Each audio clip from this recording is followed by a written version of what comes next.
Okay, take a listen to this audio recording already in progress. As we flew along the shoreline, we did see 4 lifeboats that we believe to be from the Culloch.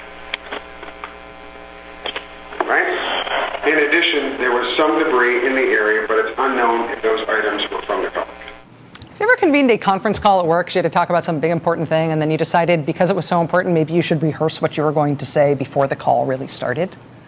That's what you were just listening to.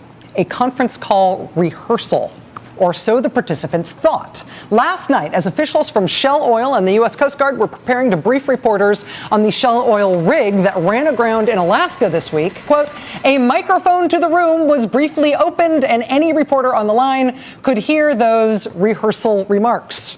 One of the reporters on the line was Rich Maurer at the Anchorage Daily News. When he followed up with Shell about what the heck happened there, what was all that about, a Shell official blamed the error on the teleconference operator, who was a person in Australia, which is nice.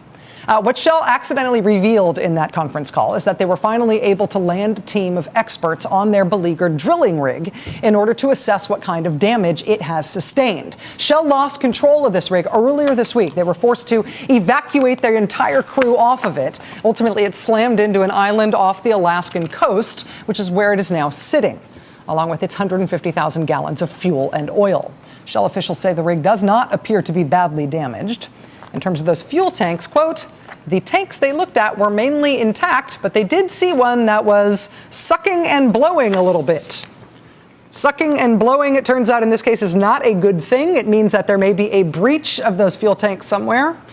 The situation is far from settled tonight. We still don't know how this thing's going to end. It is still very much in process. But this latest oil industry accident is, of course, reigniting a debate in this country over whether or not oil companies have any idea what they are doing in this kind of a harsh environment, and whether they can therefore be counted on to do this sort of drilling safely.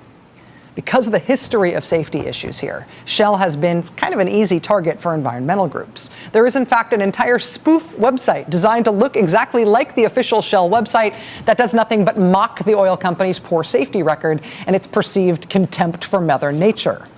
The true sign of great satire is that it is so close to reality that it ends up fooling people. And in this case, score one for the Shell Oil spoof site. Yesterday morning, a local NPR station in Seattle reported something off that website as if it were real. It was a purported Shell Oil spokesman saying, quote, no one has yet fully determined how to clean up an oil spill in pack ice or broken ice, but that's exactly the sort of challenge we love. Not a real spokesman, not a real comment. NPR, we feel your pain. I have totally fallen for stuff like this, too. It is a credit to how good the satire is that occasionally we will all fall for it.